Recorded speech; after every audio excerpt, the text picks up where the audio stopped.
ശബരിമലയിലെ സ്വർണ്ണ കട്ടിള കടത്തിയ കേസിലെ FIR വിവരങ്ങളും 24 ഇന്ന് പുറത്തുവിട്ടു. കേസിൽ 2019 തിരുവിതാംകൂർ ദേവസ്വം ബോർഡ് അംഗങ്ങളെ പ്രത്യേക അന്വേഷണ സംഘം പ്രതി ചേർത്തു. ശബരിമലയിലെ സ്വത്ത് നഷ്ടപ്പെടുന്ന രീതിയിൽ ദേവസ്വം ബോർഡ് അംഗങ്ങൾ പ്രവർത്തിച്ചുവെന്നാണ് FIR പറയുന്നത്. 24 ബിഗ് എക്സ്ക്ലൂസീവ്. 2019 മാർച്ച് 19 ശബരിമലയിലെ സ്വർണ്ണക്കട്ടിള ചെമ്പ് എന്ന് രേഖപ്പെടുത്തി പുറത്തു കൊണ്ടുപോകാൻ ദേവസ്വം സെക്രട്ടറി ഉത്തരവിറക്കിയത്. മെയ് 18 സ്വർണം പൂശാൻ എന്ന വ്യാജേന ശബരിമലയിൽ നിന്ന് കട്ടിള ഉണ്ണികൃഷ്ണൻ പോറ്റിക്ക് കൈമാറി.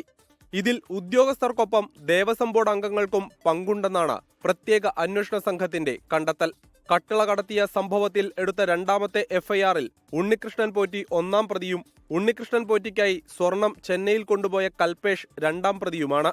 2019 Devaswom secretary, Thiruvabharanam commissioner, executive officer, administrative officer, assistant engineer എന്നിവരാണ് യഥാക്രമം 3 മുതൽ 7 വരെയുള്ള പ്രതികൾ.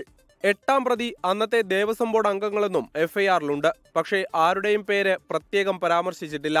ബോർഡ് അനുമതിയില്ലാതെ സെക്രട്ടറിക്ക് ഉത്തരവിറക്കാൻ കഴിയില്ലെന്ന കണ്ടെത്തലിന്റെ അടിസ്ഥാനത്തിലാണ് SIT-യുടെ നടപടി. സ്വർണ്ണക്കട്ടിള ചെമ്പ് എന്ന് രേഖപ്പെടുത്തി കടത്തിയത് പുറം ലോകത്തെ അറിയിച്ചത് 24 ആയിരുന്നു. ഇതിനു പിന്നാലെയാണ് പ്രത്യേക സംഘം സംഭവത്തിൽ അന്വേഷണം നടത്തിയത്. ശബരിമലയിലെ സ്വർണ്ണക്കട്ടിള ചെമ്പെന്ന് രേഖപ്പെടുത്തി പുറത്തേക്ക് കടത്തിയതിന് പിന്നിൽ ദേവസ്വം ബോർഡ് മെമ്പർമാർക്കും കൃത്യമായ അറിവും പങ്കുമുണ്ടെന്നാണ് പ്രത്യേക അന്വേഷണ സംഘത്തിന്റെ കണ്ടെത്തൽ. ഇതിന്റെ അടിസ്ഥാനത്തിലാണ് ദേവസ്വം ബോർഡ് മെമ്പർമാരെ കൂടി കേസിലേക്ക് പ്രതിപട്ടികയിൽ ഉൾപ്പെടുത്തുന്നത്. കൊല്ലത്തുനിന്ന് ആർ രാജ് 24.